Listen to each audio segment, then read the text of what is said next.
Hello and welcome to Word Magazine. This is Jeff Riddle, pastor of Christ Reformed Baptist Church in Louisa, Virginia. And in this episode of Word Magazine, I have a guest with me. He is Vince Krivda.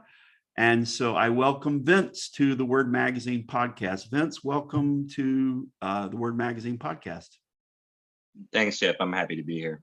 Good to have you here.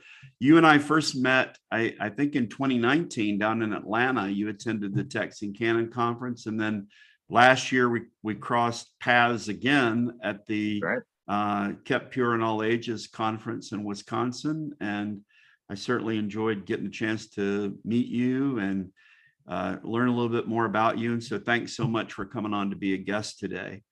In this episode, one of the things we want to do is I want to talk about an article that Vince wrote about a year and a half ago. And he wrote this article. The title of it is "Which Textus Receptus?" ? Subtitled "A Response to Mark Ward's Critique of Confessional Bibliology."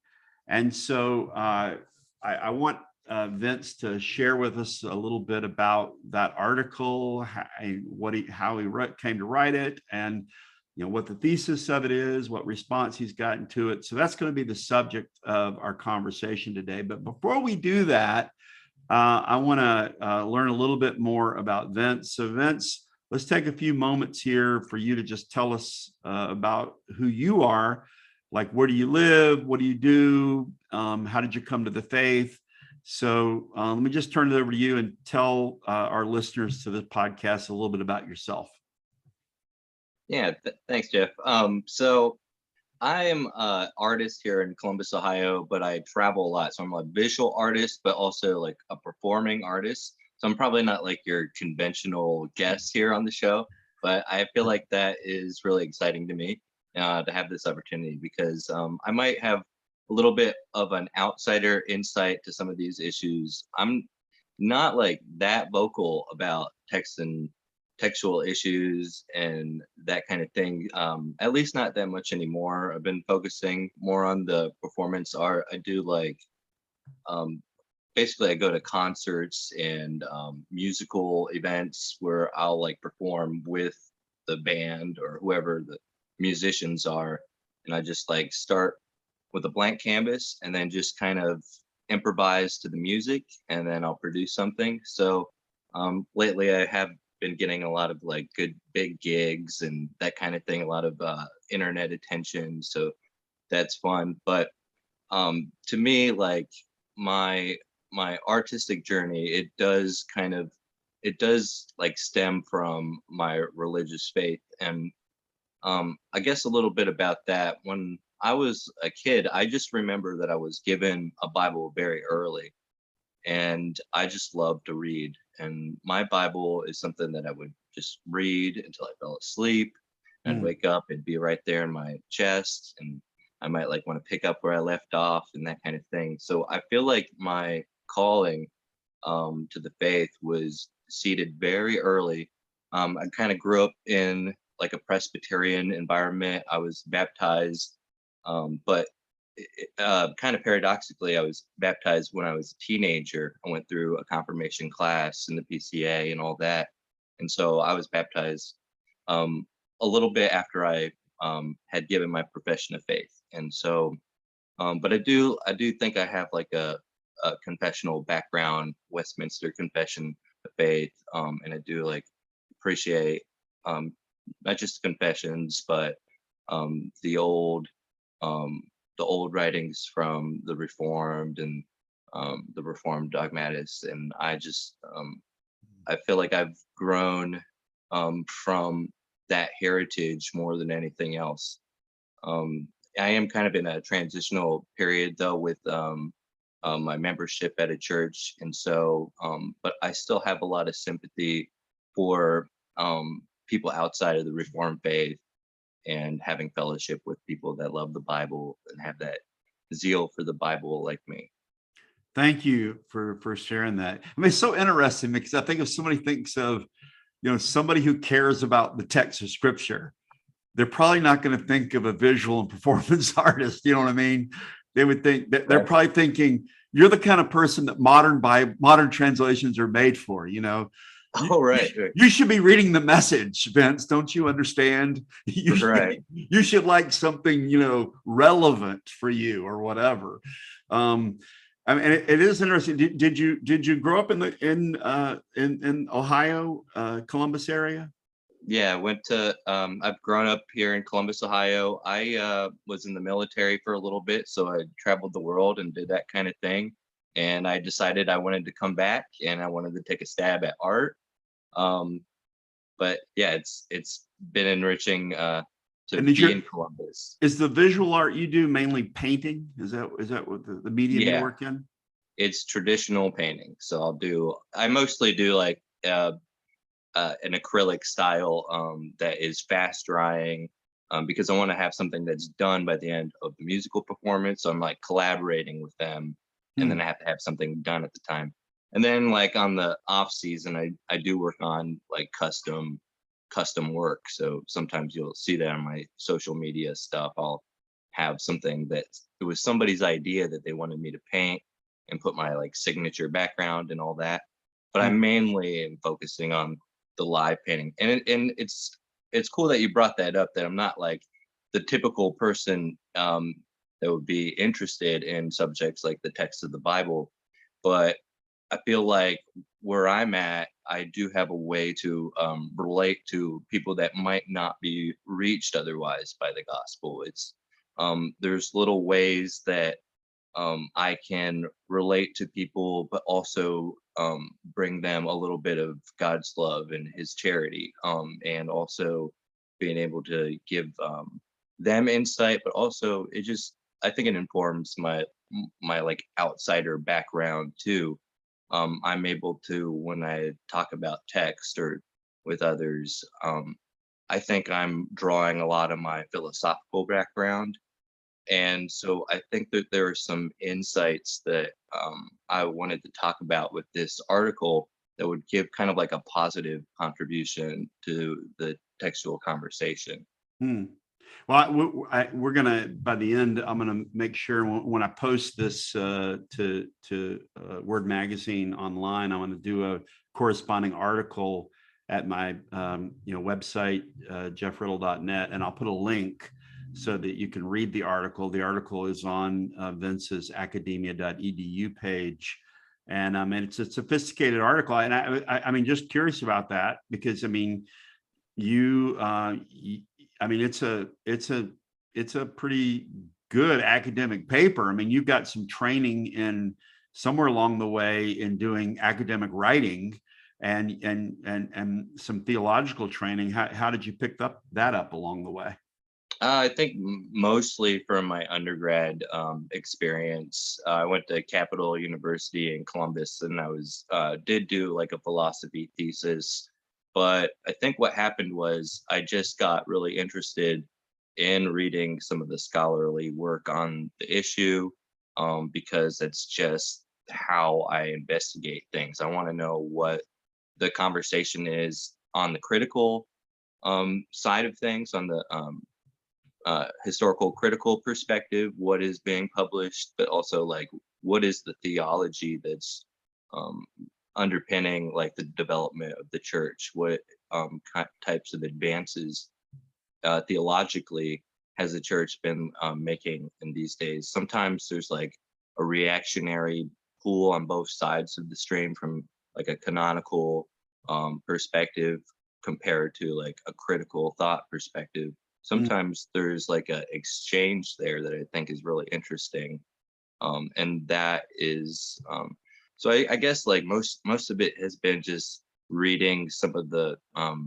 material, that the literature that's out there, and when I research like the footnotes and all that thing, I feel like I'm just getting more um, um, understanding of how that works. And with this article, I did want to do some work. I wanted to do the work for like a contribution, so that you could look at my work cited, and then either like check up on that, or like just have a bibliography for I think stuff that's relevant Mm. about the issues. So I wanted to have that available for people. I mean, one of the things I appreciated about your article was that you're kind of towards the end, especially, you were asking some really interesting questions related to, I think, the philosophy of media. And maybe we'll come to this at the end about the transition from into a print culture. And you had some really interesting insights about that. And I think, from the perspective, knowing that you're an artist, a visual artist, performing artist, and you're interested in medium, and so Absolutely. anyways, there were some, you made some interesting points about, and we'll talk about that maybe at the end. I don't know if you know this or not. I have a daughter who is a professional graphic designer / artist. I didn't know that. Yeah, she, I don't know how she got the talent, but anyway, she enjoys painting and doing watercolors and so forth. And so she's added an artist perspective to our family. So anyways, that's cool. That's interesting. So let's talk about the article. Let's go ahead and turn. Now, you wrote this article. Again, the subtitle of it is A Response to Mark Ward's Critique of Confessional Bibliology. So Mark Ward is a pretty outspoken critic, particularly of the King James Version, the Authorized Version. And he, I guess 2 years ago in 2020, I know he did a lecture at a seminary that was sort of critiquing confessional bibliology, and then he followed that up with an article that appeared in the Detroit Baptist Seminary Journal in the summer of 2020. And his article was titled "Which Textus Receptus: A Critique of Confessional Bibliology." And so I guess you could say he sees it as a major weak spot in the confessional bibliology position, that that he can say, well, which TR is it that you think is the authoritative one, and so forth.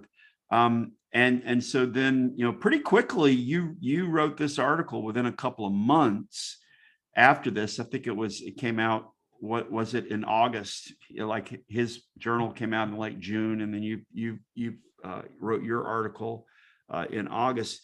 So why did you feel compelled to write this article and respond to Mark Ward? Well, I did have I did have an interest in his book, and I had a little bit of a correspondence with him about um the King James version, and I just had I had done some work and raised some issues and questions to him, and that I thought might be a nice conversation. And I guess a lot of I felt like that he wasn't getting the serious attention that I think his work, even though it was more of a popular level thing that probably had some mischaracterizations that needed to be dealt with. I still thought that it was a thoughtful, serious attempt to deal with this confessional bibliology thing. And I just thought it wasn't. So I had been talking with him, and then when the article came out, he showed me the article right when it came out, and I knew that it was a pressing, important issue. But the way I think of the article is it's not only a response to Mark Ward. It is like an occasion to talk about this debate in the conversation. And I thought this matter about which TR, I feel like that is one of the core issues. It gets to the nub of the matter. It really is a chance when that issue is brought up. It can be an opportunity and a chance for someone from a confessional background to really clarify what they mean, and to say, well, this is why oh, we can't accept your critique because you're getting this part wrong. And that is a great chance, I think, to really express like what we mean. So there was all those things, and I don't know. I feel like I just I might have a different um reaction to Mark Ward than I think most people from a confessional background. Mhm. I somewhat feel the charm. I love reading his writing, and I love disagreeing with it. It's easy to understand. It really gets to the point and is somewhat provocative. And I just wanted to talk about it. But it's not just about responding to him. It's that occasion where I can say, "Hey guys, we need to address this issue. I can. This is like my take on it." But I also wanted to point out that maybe there needs to be some systematic or some kind of like theoretical development that underpin a confessional um, theory, if you will, about what the text of scripture is. Yeah. Well, you definitely were very charitable in the article, and you did a good job. You were very balanced, and yeah, you said here, yeah, here's some positive things about Mark Ward's critique, but on the other hand, you also, pointed out here's some problems I perceive with his critique, and we'll get to this at the end. I mean, you also address advocates of the confessional text like me a little bit, and have some suggestions for us as well. But Sure. I I think the mood at the time was a little tense in the conversation, and I felt that there was a lot of people responding to Mark Ward, but I feel like the tone, um, it's not that it wasn't seeking to understand his position. I mean, a lot of what I was reading from the confessional point of view was right on target and found some really clever ways to point out where he was wrong. But I feel like the tone just created this atmosphere where conversation could not happen. And I know I got like some criticism about being a little too nice to him, or I mean, I guess like charitably trying to understand what he's saying, Mhm. but and that we don't have to have any kind of conversation with a critical perspective, but I feel like that this a conversation like this from two sides can be fruitful. It can force us to explain what we mean a little bit more clearly. Good. Those are good points. And yeah, I mean, I always, I always say that, and again, I've erred sometimes in sometimes being, overly acerbic and responding to criticisms and so forth, particularly with a certain popular internet apologist. But Sure, but sure. at any rate, yeah, I think it does help our cause if we can be charitable, and it also, helps our cause if we're not slinging out ad hominems, and instead we're meeting, reasonable objections with reasonable responses. And The great and thing is that you don't really have to rely on ad hominems with him. Sometimes you really can point out that you're just like getting us wrong and that kind of thing. yeah, yeah. So, with respect to your article, can you summarize the thesis of your article, in a brief span, 2 or 3 sentences or so? Sure. I guess how I'd summarize it is, um, well, how about one sentence can be uh, the antithesis of his thesis that the confessional bibliology and um, a critical um, critical text position that he says that they may differ in degree but not in kind. And so like I take some effort to say, well, not only are they different in degree, but those two positions are fundamentally different in kind. You can't fairly compare them and just say one's just another extreme of the other. And that's what I make an effort to do. So I'd say that that is one of the thrusts of my paper, is to just refute that. But then I guess what I'd also say is that this paper is meant to say that um, that the confessional text position needs to recognize that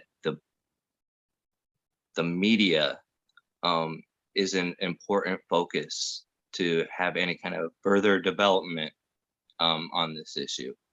Hmm. I mean, there might be somebody listening who really is this is a new topic.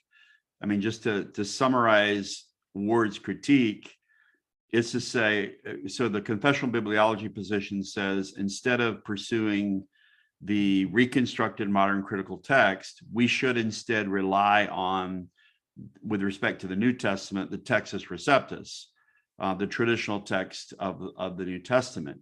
But their rejoinder is which TR, because there were several printed editions of the TR. And some want to talk about, well, let's go all the way back to Erasmus, let's go back to early editions. And I've said several times, we're really talking about the mature Protestant editions.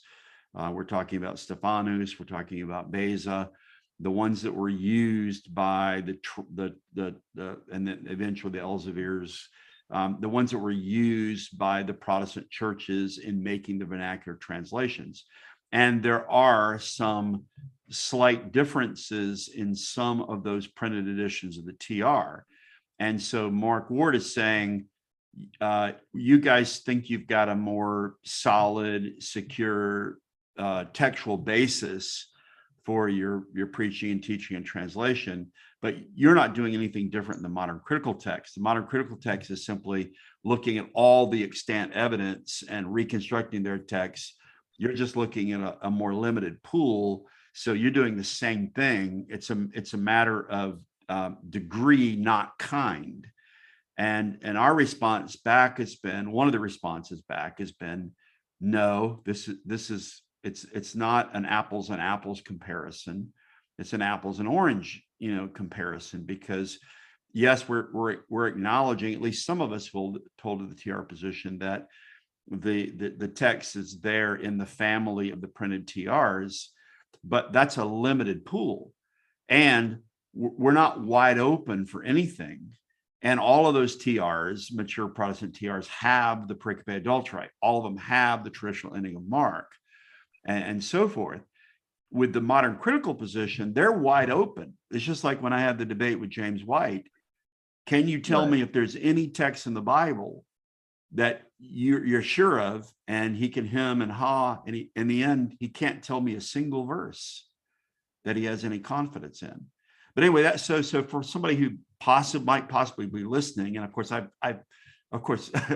put it forward in a way that's to my advantage, obviously, but that's the basic issue. You think is that a fair description of what the basic issue is with the so-called which TR objection? I think that's a good way to explain it. But at the same time, I think that Ward's his argument is not just, I think it's a little more sophisticated than, and I'm not saying that you simplified it this way, but it's more sophisticated than you guys are just doing the same thing as us, like a tu quo argument. It is because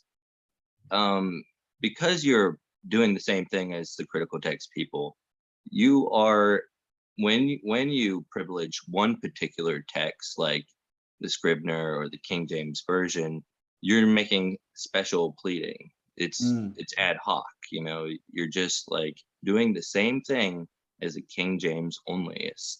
And that, I feel like, is the dagger of his argument, is that it is a way to make association with a confessional point of view with, well, you guys might be consistent in your theology about it, but then you add this one extra thing where you're just going to like pick one book and make it your diplomatic text, and that's no different than King James onlyism. Hmm.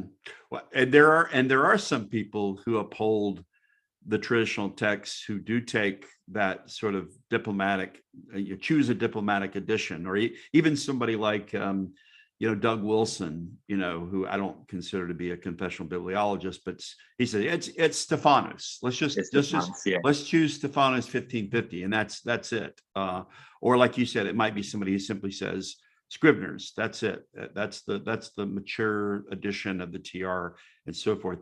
But And I've seen it happen. I've seen it happen in confessional circles where it's like a debate about, well, which one are we going to pick? Which is the right Greek text? And, you might have something that you prefer, but like I've seen people get in this game. Well, I side with Stephanus or whatever. And it's, we could easily fall for that trap. It is arbitrary. And I think I try to underline that point that if we do fall for that trap, then then maybe Mark has a point. Mhm. But you, for those who uphold the confessional text, the traditional text, and who aren't presenting, a single printed edition as a diplomatic text, you rightly point out that in those cases, Mark Ward is conflating confessional bibliology with KJV onlyism. I mean, that's one of the weaknesses of his article. He sort of sets up a straw man of one type of adherent, perhaps, of confessional bibliology, but not necessarily the one that I hold to, for example, or I think that it's the one that's held to by the Trinitarian Bible Society. Right. And so that I think that consciousness, that awareness that, okay, so we don't have a diplomatic text, but we've gone through reflecting that, okay, so there isn't one single text that is privileged above everything else in the TR corpus. I mean, we might prefer one for practical purposes, and then what I suggest is we have to have a prima facie, like, I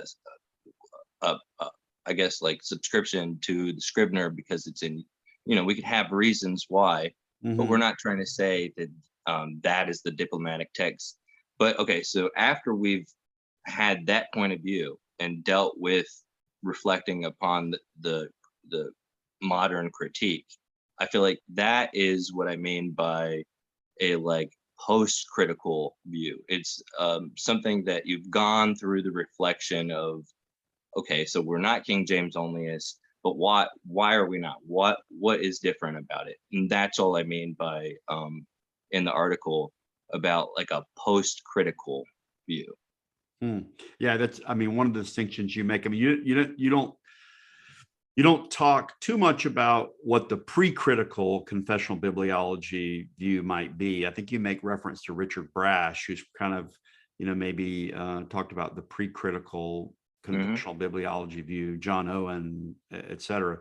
But you make a distinction. Well, okay, for those of us who live on the other side of the Enlightenment and Right. and the rise of the empirical method and science and so forth, how can we have a post-critical confessional bibliology view that is, intellectually satisfying and reasonable and makes sense in, in presenting good reasons for the believers to accept the traditional text and not the reconstructed modern critical text. You also, I mean, you have some interesting descriptions of things. I think that they're helpful. I mean, you talk about the difference, for example, between the micro TR and the macro TR. So what's the, and this is getting back to this whole issue of the which TR question, but what is the micro TR in, as you use the term, and the macro TR? That's a good question to clarify too, because like in the, like, hermeneutical literature, even not just relating to the Bible, that kind of language is used, like a micro text and a macro text. And so I feel like it could be overcomplicated. But all I mean by that is that, so for a micro TR, we're talking about a particular text, like let's say Stephanus, or let's say Scribner, or what have you, or Beza. Each one of those, and each one of those editions that we can point to, that is what I mean by a micro text. And then the macro would mean the tradition of the TR, the corpus, the body of all of them.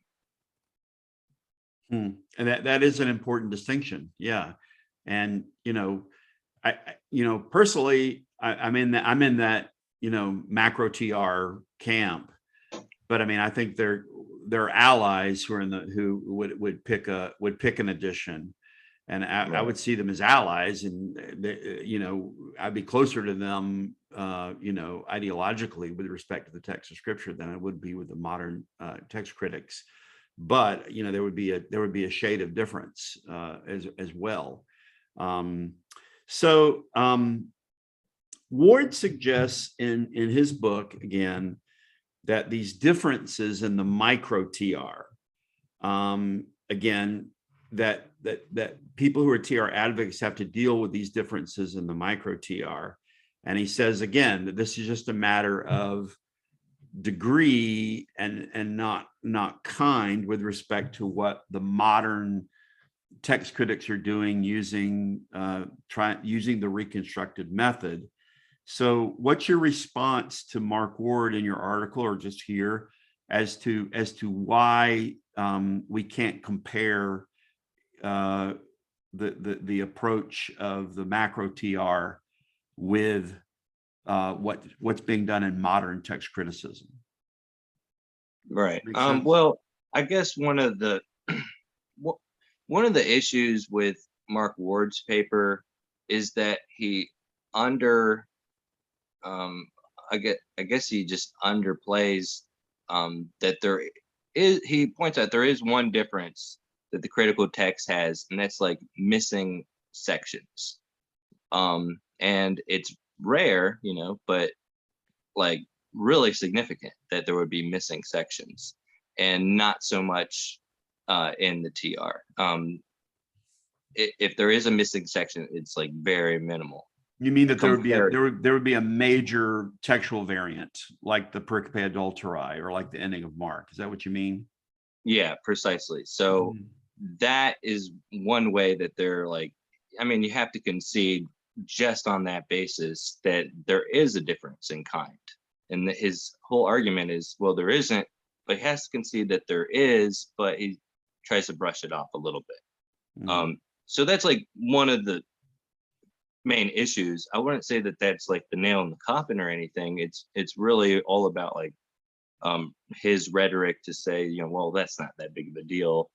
And he tries to prove his case not so much on that basis, but just saying that there are some similarities. There just might be of differences and variants in both the critical text and from a confessional bibliology point of view in the TR.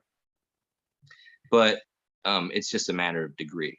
But I guess the fundamental flaw is that he is kind of looking at it from a reliabilist, or like a way of epistemology. He's looking at it from a material evidence perspective, and then using that to analyze the theology of a confessional bibliology perspective. And I feel like that is the major difference. It's more of a methodological difference than one that's a material difference from the different texts. So I'm some of these terms I'm not as familiar with. So maybe with your philosophy background. So you said you would say he is approaching it from a reliabilist perspective. Right. So, what does that mean? Yeah, just that the evidence that you have to weigh is reliable material evidence that you can like easily access in a naturalistic way. So for example, number of manuscripts or the actual physical document, the actual manuscript. Those are the types of evidence that you would use, or the text itself, like the number of variants or what the variant is. Mm, But and that's, I think, important to talk about. I try to assess like some of his examples, or all of his examples from his article that he talks about the way the differences between the TR variants and critical text variants. So he gives a few examples from the TR that you would see similar variants in a critical text, just a lot less of them, but they're still the same kind, he's saying, mm, besides the missing sections. But what I'm trying to say is that it's not, from a confessional bibliology perspective, we can talk about those material differences, but there is a more fundamental uh, difference in how we justify our method in weighing that evidence that I think he just misses, or mm. at least doesn't appreciate. I mean, you did take the time, and we were talking a little bit before we started recording, and I said, Mark Ward did this article in summer of 2020, and I still haven't written in any response to it. I've been thinking about doing it. It's just been a lack of time, and Oh, he wants to get a conversation with you about this so badly. yeah. When I was corresponding with him, I was like, yeah, here's what I wrote. Oh yeah, that's great. It would be great is if Jeff could respond to this too. Like, okay, cool. Yeah. I know he's recently, he was on Dwayne Green's podcast just last week, and several people pointed out to me that he seemed to be very interested in me having a response to his article. So I might do it at some point. We'll see if time allows. But I mean, you've done a great job. I mean, I feel like you did a lot of the things and said a lot of things that I might have said. And one of the things you did was you went through his examples, that he gave of some differences in, the micro TR tradition. Here's, how do we reconcile the fact that, there's a one word used in Stephanus's edition, and there's a different word used in Beza's tradition, or Right. Tyndale chose this translation while the authorized version chose this one, and then how do we adjudicate what is the proper text and so forth. So you did a study where you went through and responded really to, I think, all the examples that he gave. And I just thought maybe we could just look at least one of those. And one of them was Revelation 11:2. And so can we just take a second and just talk maybe a little more technically for a couple of minutes? I mean, Sure. you've got like 10 pages worth in your article. It's not a short article, by the way. It's like 27 pages of text and then a bibliography after that. But anyways, with respect to Revelation 11:2, let me just read it in the AV while we're at it. Revelation 11:2, but the court which is without the temple leave out and measure it not, for it is given unto the Gentiles, and the holy city shall they tread underfoot 42 months. So this is when in 11:1, where John is was given a rod by the angel who says, rise, measure the temple of God, and the court without the temple, or outside of the temple. And in the discussion, you point out that the question is about whether that it should read outside or inside. So Stephanus has esothen, inside, while Scrivener, I'm assuming following Beza, has exothen, outside. That's also the reading pretty much sounds like in the English Bible tradition, the Bishop's Bible, the Geneva Bible, the King James Version, and so forth. But Tyndale had followed Stephanus. So we've got a difference. And, ordinarily the Authorized Version follows Tyndale. I don't know, 90%, 95%, it's going to follow it. So this would be a place where we would say, well, you have to do some textual criticism here. You have to reconstruct it. Is it going to be esothen that he was told to measure the inside of the temple, or exothen outside of the temple? So Right. And how did this you? category of difference is probably one of his Ward's strongest points, because Mm, what he's trying to say is this is a category of downright contradictions. So you can't say it's exothen and esothen. Those are two mutually different words. You mm, can't have the same interpretation if it's the opposite word. And mhm, so that's like, this isn't really important. We got to get to the bottom of this one. It's not something we can brush off and say, oh, it's it doesn't change, because most of the examples he gives, it is so trivial that the actual interpretation of the verse is not affected either way. mhm, um and even then, most most of the time, Beza and Stephanus have the variant in the margin. So it is unfair to say that they're you know the different version of the different texts are like saying different things, because they both give witness to both of the variants, oftentimes, most of the time. But here it is like a downright opposite contradiction. mhm. What I like about But so I think that, let me just interrupt for just a second. Mhm. I think that's a great point that you made several times in comparing several of these proposed variances. You make the point that really a lot of times seems like what it comes down to with most of these is Stephanus has one reading and Beza has another. And you and a lot, and a few, these handful of cases, I'm not sure how many there are, where Stephanus has one reading and Tyndale followed that. And then Beza has another reading and the authorized version followed that. Right. And that seems to be, most of the time. But you make the great point that even in Stephanus, typically he has both. He chooses one reading, but he has the alternative in the margin, because it was one of the Right. first, I guess, critical additions. Stephanus's was where he had a critical apparatus. So the point is that there was an awareness in the macro TR tradition Right. of a distinction, of a variant here, we could say, within the TR tradition. But anyways, how do you respond in the end to this? What's your conclusion in the article that you come to with respect to this particular difference in the micro TRs, for lack of a better term? I look at two different things.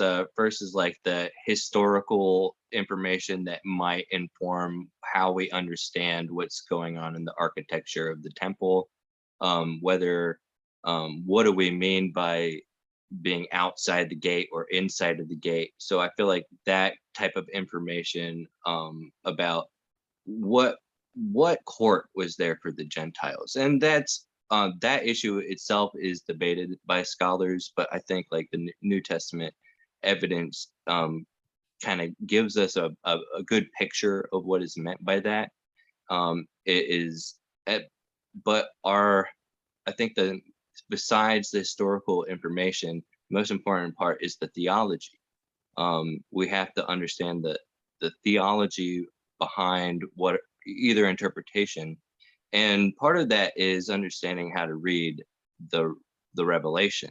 Um, it's estimated that like almost every line of the revelation has an allusion to the Old Testament, and so here this type of language.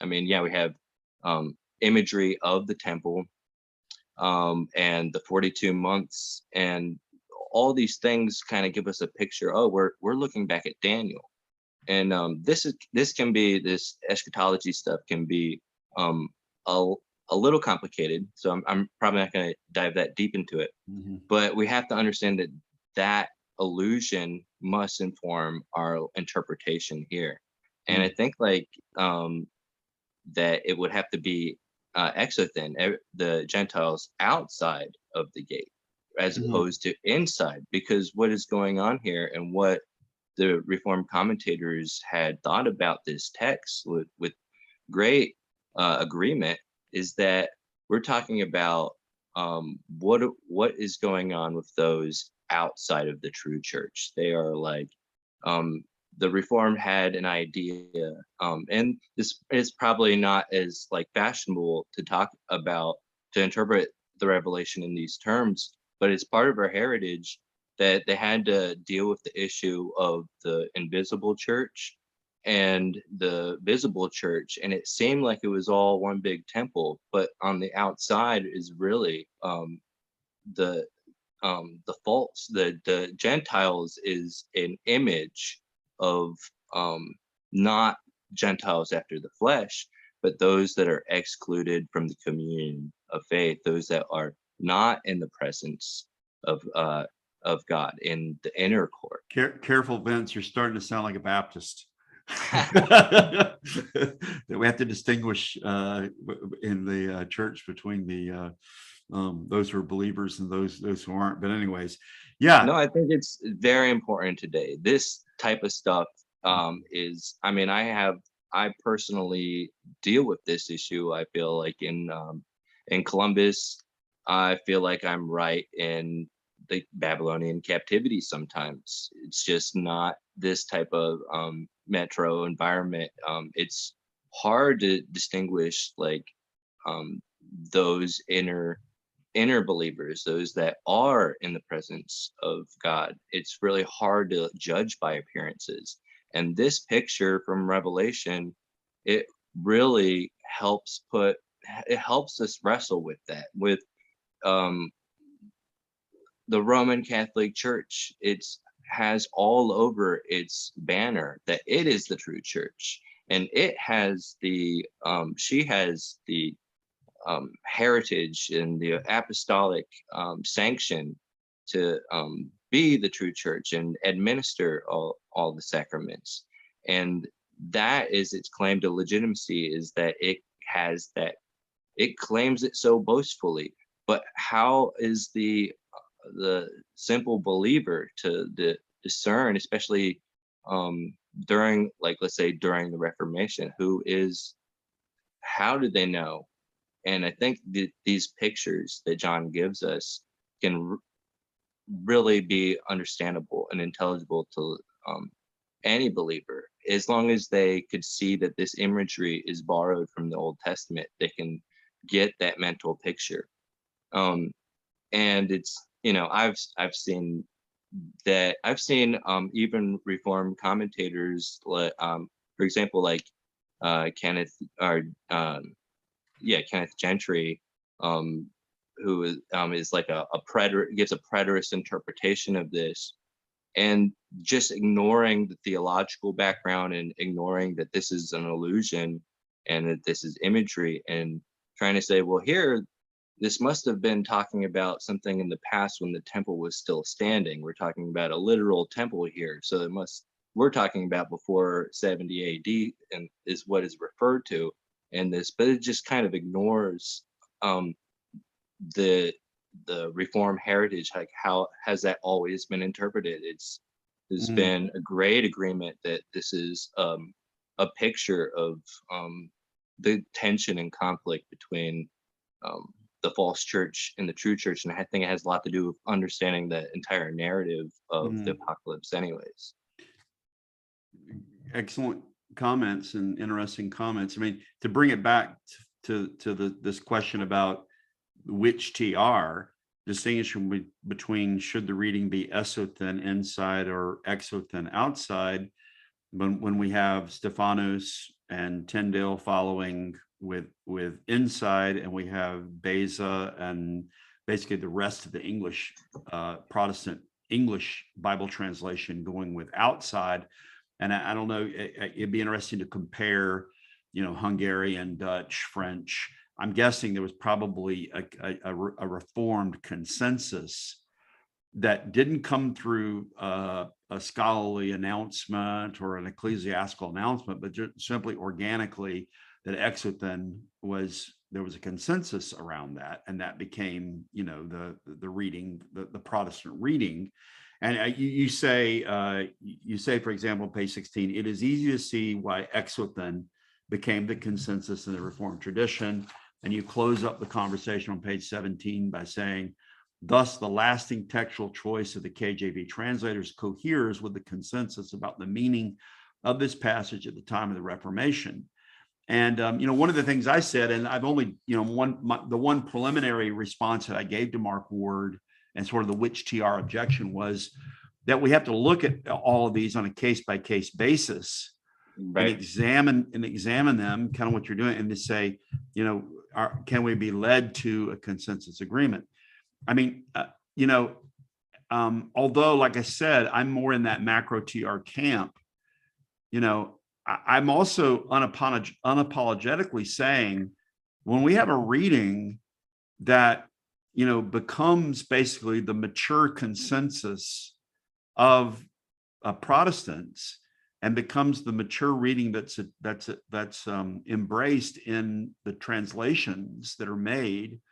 And, I'm not a KJV onlyist, but let's not overlook the significance of the authorized version as well. Absolutely. I mean, it had an amazing impact. I just did an interview with a brother in Sweden, and he was talking about, that even they're looking at the authorized version, not in a KJV only manner.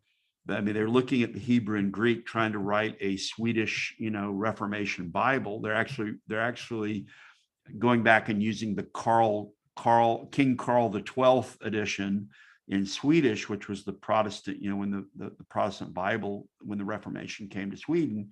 But he was saying they recognized that the Swedish scholars at that time didn't have enough Old Testament knowledge, and so they were relying more on the Vulgate and Septuagint, and so they wanted to look and see what had the English scholars done.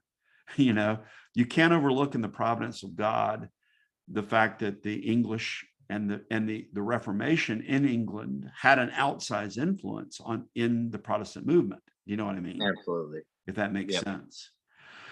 Well, let's we can move on from this, and I would encourage the listeners, you can read the article, and you can read Vince's responses to all the examples basically that Mark Ward puts forward, and we just looked at one, his comments on Revelation 11:2.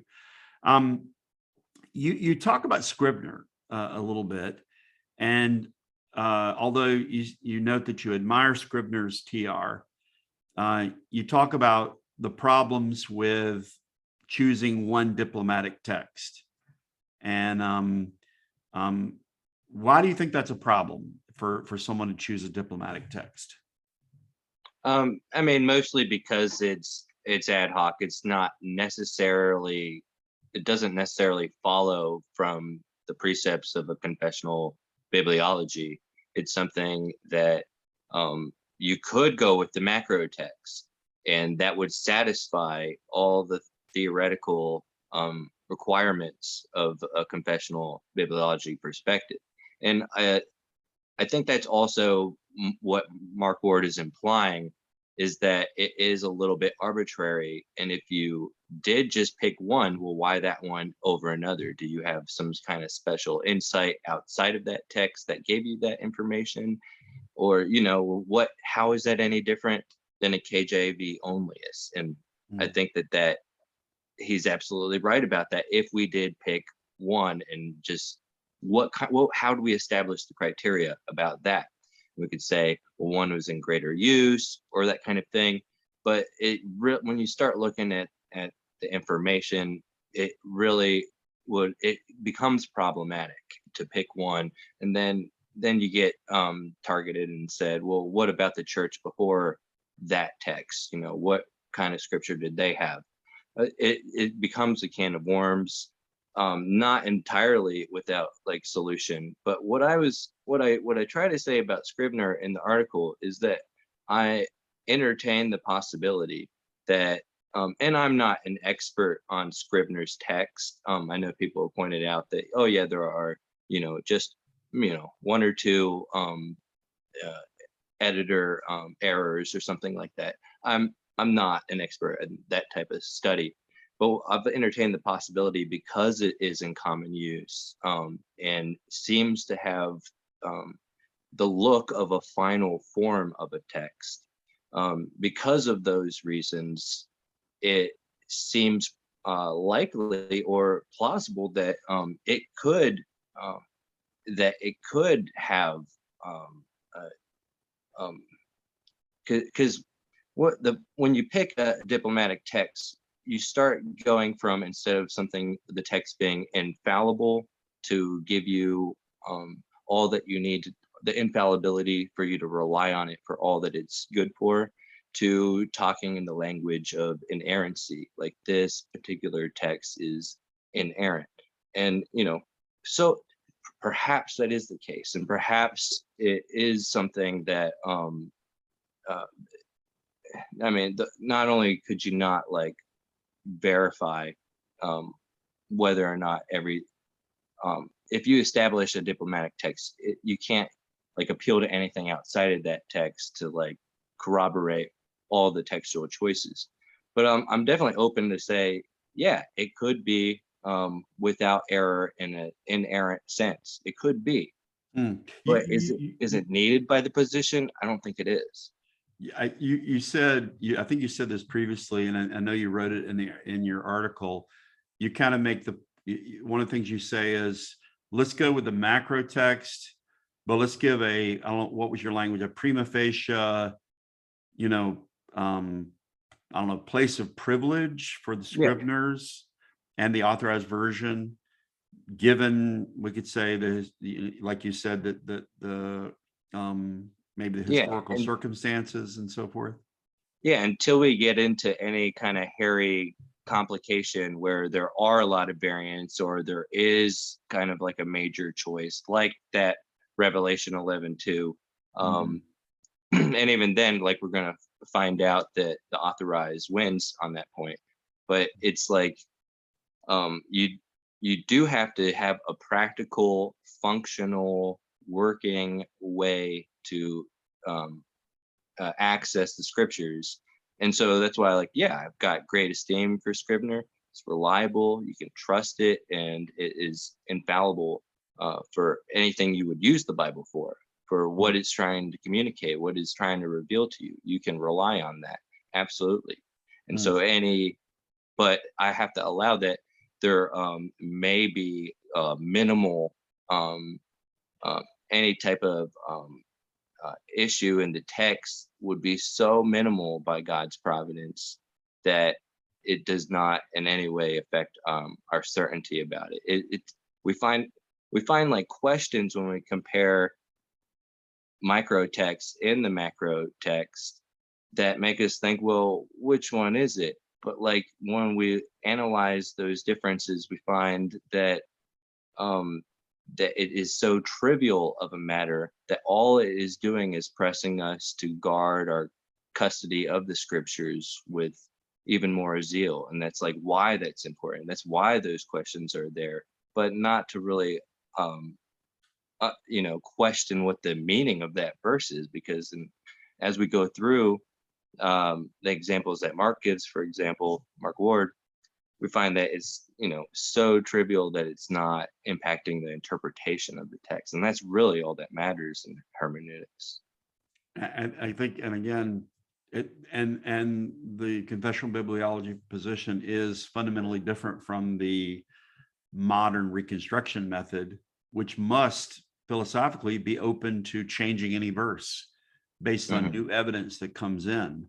So, it's a an epistemological foundation of reliability and certainty with the confessional bibliology text versus one that must of necessity philosophically be wide open to Right. anything that might be discovered.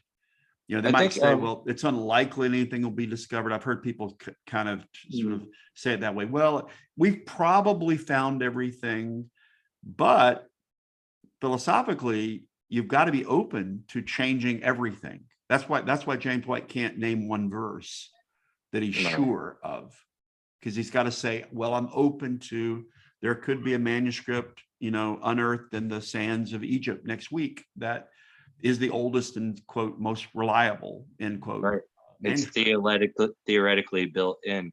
Yeah, But I think that there is also, when you get away from a reliabilist epistemology about what the evidence is, we're looking at the text as this like very dry thing that we can analyze, but we have to also see it in its native place and function, and that is within the church. Like there are pastors that will guide you through these issues, that it is not just like the Bible is in this vacuum, in this vat, uh, to be prodded at. It is something that is alive and that is with the custody of the church. Like they're the pastors and the teachers of the church, like that is how scripture functions. It's not isolated from the vitality of the church. There are going to be questions, but Christ's sheep are not without shepherds that are sent. right.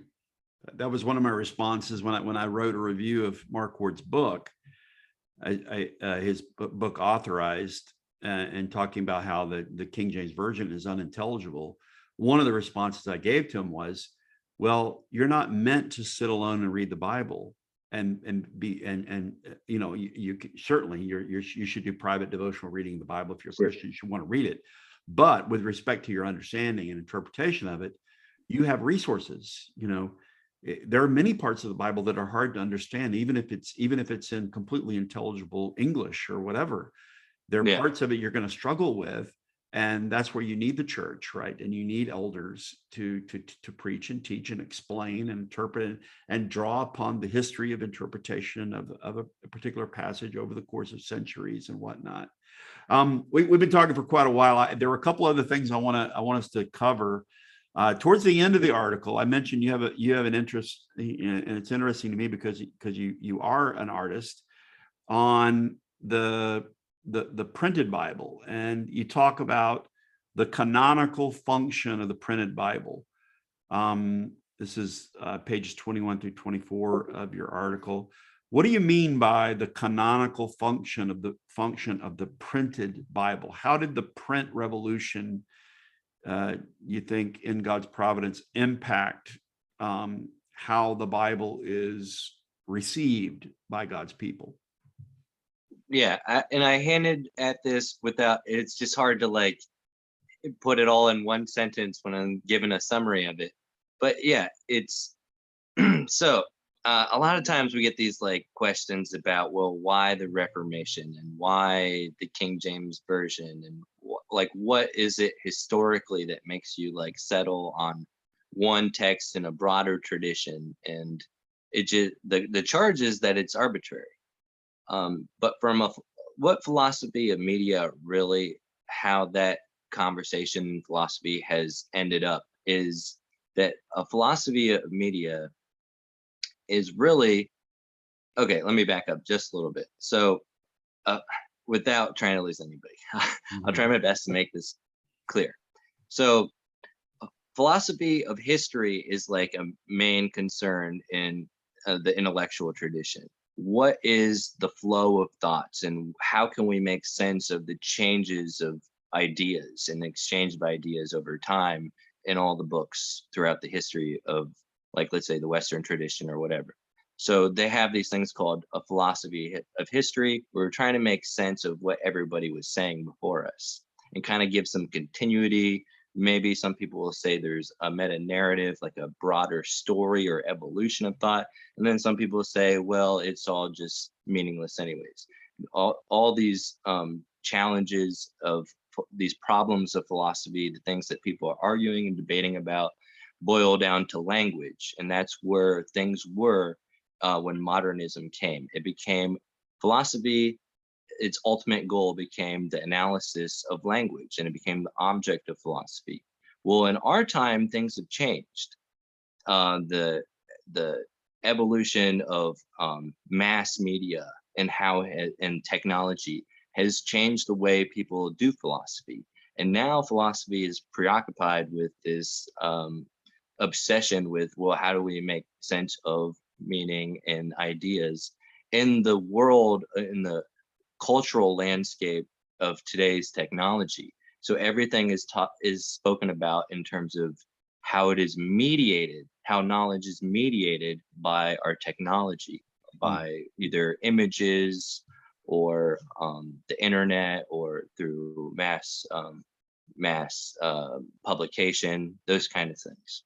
So what philosophy of history has become now is we're looking back at the evolution of ideas, but we're not seeing them as independent of the technology that produce those ideas. We now, philosophers and social historians, what they're doing is they're saying the ideas and the flow of thought throughout all time also has something to do with the development of writing technology.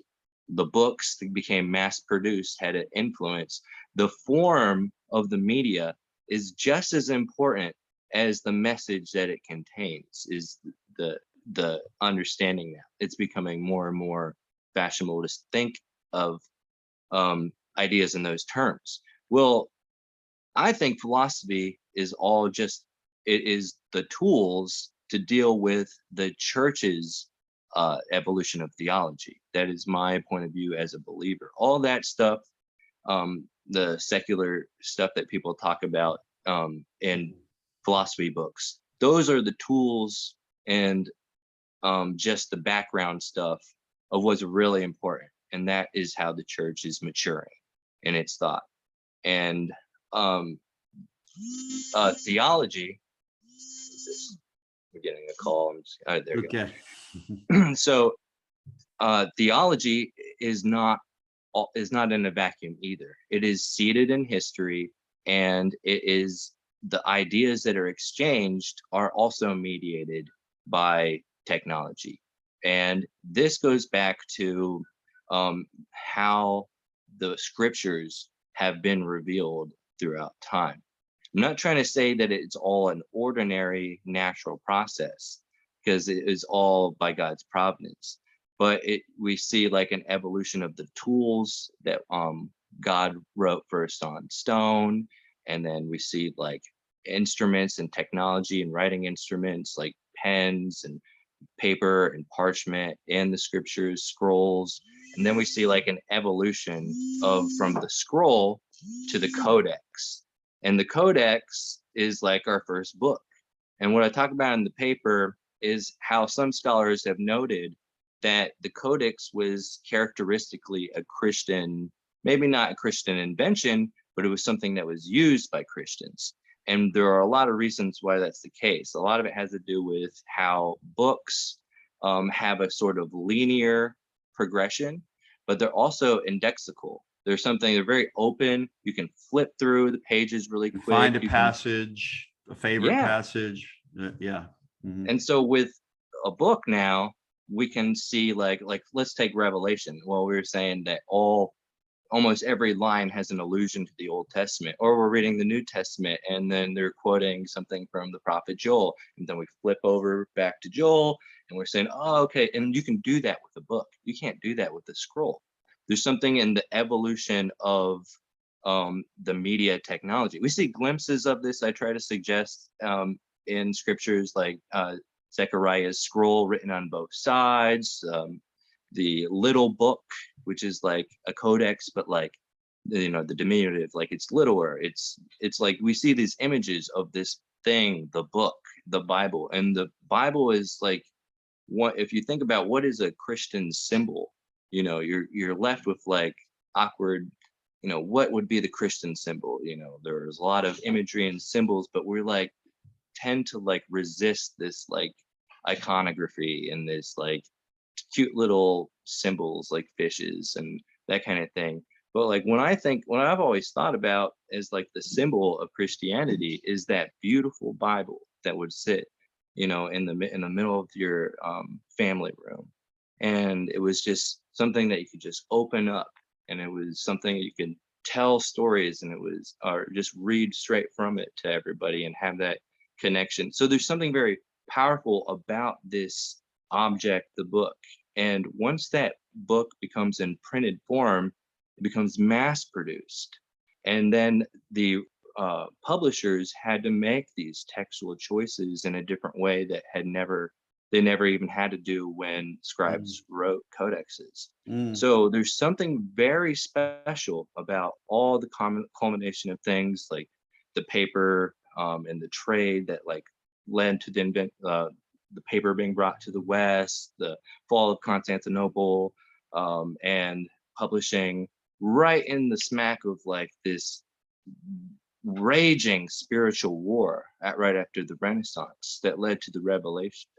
Reformation. Yeah. And these things and the evolution of media are not independent from each other. They are very much related. And so, like, what I'm suggesting is that it's not arbitrary to say that the uh, the invention of the printing press is has nothing to do, like, it's not an accident of history that that's the Bible that we have. Mm, But the Bible gained its in in these kind of in the literature that they're talking about, like the form, which is like the actual media of the Bible. It is a book that is printed, and they talk about things like the shape of it, like which books are in that big Bible. All those decisions that all got ironed out when you have mass printing, because now you have to be very clear about which books are in the Bible more than ever, which text, which are the words. mm, And so, like, that we see from a reform point of view, even from the Reformation, there's like this understanding that there was a very special time when the Bible became the Bible as we know it today. The scriptures have always informed the church, but the actual final form of it it happened in history, and that is not meaningless. yeah. And then so now we're in the digital age, and Hmm. so that becomes the book, and the text becomes mediated in a different way. And so what I'm saying is that the Bible has withstood that change into the new media. It is still you could easily it still is indexable. You can, go online and find the Bible and pick the chapter and scroll through the chapter and then pick another chapter. You can flip through it and index it and find things really quickly sometimes with it. There are some advantages, but it is not the full splendor of what we mean by the book. We still take our Bibles to church. A lot of churches, yeah, they do the phone thing, and that's great, but there becomes like some distracting things. It's just so mediated that if you ever, people like Mark Mark Ward are all about this technological evolution for the Bible in the digital space. Um, but I'm ambivalent about it. There are some great things about it, but it's not something that you could just doesn't have that openness, that indexability, that you don't want to stare at a screen forever. You can't Mm, mm, um, do the kinds of studies that where you're flipping through page after making a yeah. Oh, yeah. reference and Yeah. flipping back and forth. It's just not the same kind of study. It's not as enriching. So the Bible still stands. The Bible prevails, but we have to recognize that there was something very special about the text of that time, and now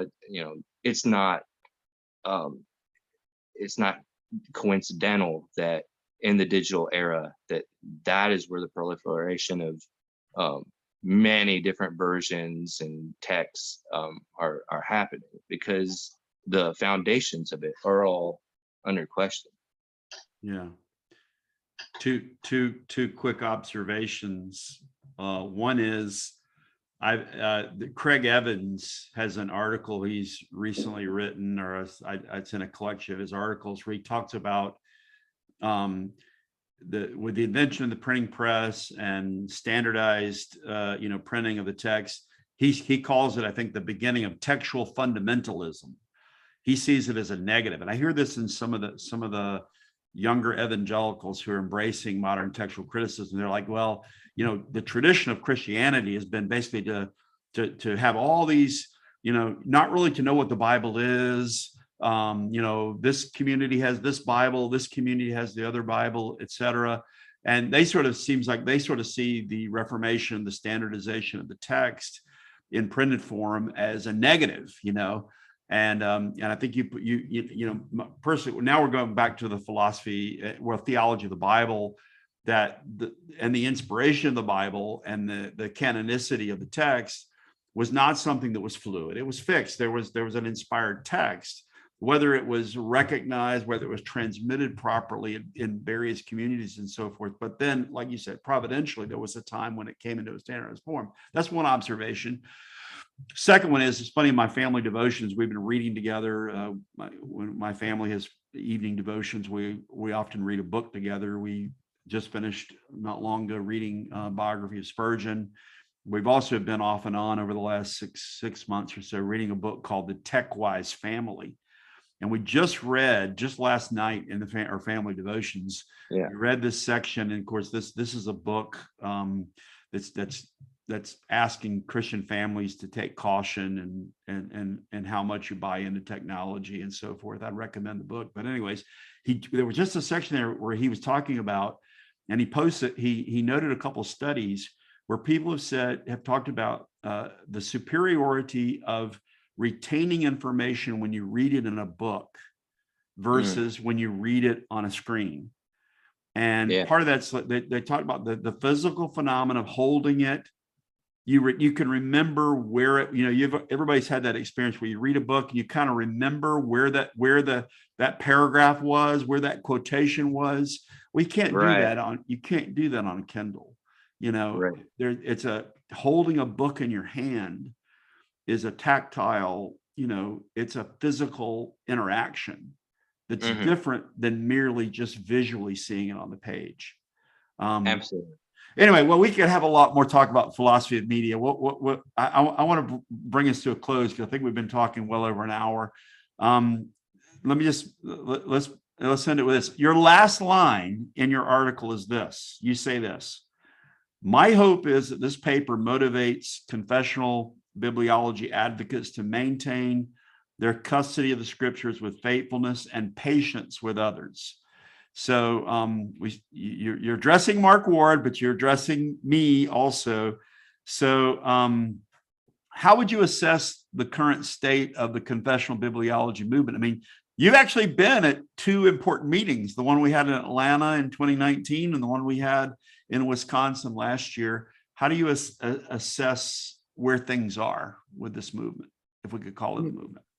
Yeah, I guess it's hard for me to assess things because I feel like it's still too soon to see if this paper has had much of an impact in that kind of way. But I do occasionally see God's providence working, and I see it in how people talk to each other or talk about other people that might not share the same or hold the same views. I do see that happening, but I guess also I got a little disillusioned with some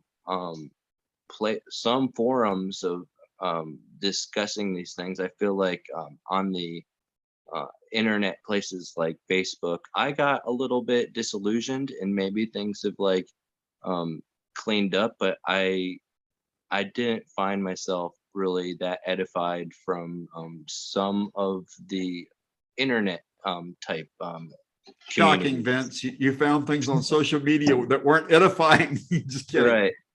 So I hear you. I hear you. I know the tone has been harsh in some settings for sure. Yeah, I guess if since it is related to this topic of media, I mean, it's probably one place that we can look at ourselves and clean up. I think that's important. Cool. Brother, thank you so much for being a guest with me today. I really enjoyed the conversation. How can people follow? Well, first of all, how can they find your article? You have an academia.edu page. And like I said, I'm going to put a link there. And your article is still posted there on your academia.edu page. Is that right? Yep. Okay. And you have some other things there too you've written? I should have like a philosophy paper or two. One about art, I know, about what I do with the live painting and aesthetics. But yeah, that would be a way to reach me on there. I'm looking at editing and polishing up that paper because, you know, I'm hoping that interest in this issue does kind of rekindle. And so hopefully this paper has some kind of contribution. You probably might not agree with everything I say in it, but I feel like it can help with the development of these ideas. But you can reach me there. Another way to reach me is just like through my art stuff on social media, and it, like, most of my content, that's all it is these days. But you can give me a direct message and you can reach me that way. And if I get anything about theology or anything I've written, I get so excited. So it will not get buried. It's like I'll be weeding through some of the stuff, and I'm not saying that I don't appreciate my art supporters or anything, but it's also nice and refreshing to get someone from the faith that is, you know, even if they're just ready to chew me out and tell me how I made a mistake, because I've done that. I've made a mistake with this paper and had it addressed, you know. So like I love all that stuff. I need that stuff, and I love that kind of connection with my brothers and sisters. So that's definitely another way to reach me. Instagram or Facebook or those types of things. Do you have a website where you're like, I mean, are you like selling your art, your paintings and things like that? Do you have a catalog of that? Yeah, I don't offer like a store or things like that. The best way you would want to do that with me, like, is to contact me directly. But during, as it starts to warm up, I do more shows and gigs, and that's more my thing. So if you want to book me somewhere, if you, I've got like a viral video of my performance art, and I'm, you know, that's like the main thing, is like getting booked for stuff like that. But Send me a link to that, and I'll put that also when I post my article at jeffriddle.net. If you don't mind, send that to me, and I'll put that so that people can take a look at the video of what you do sure. in those concerts or whatever. All right, brother. Thank you so much for this time, and I hope that people listening today were encouraged and edified by the conversation. I'm so happy we were able to have this conversation today, and we'll bring this episode of Word Magazine to a conclusion. And I'll look forward to speaking to you in the next episode of Word Magazine. Till then, take care and God bless.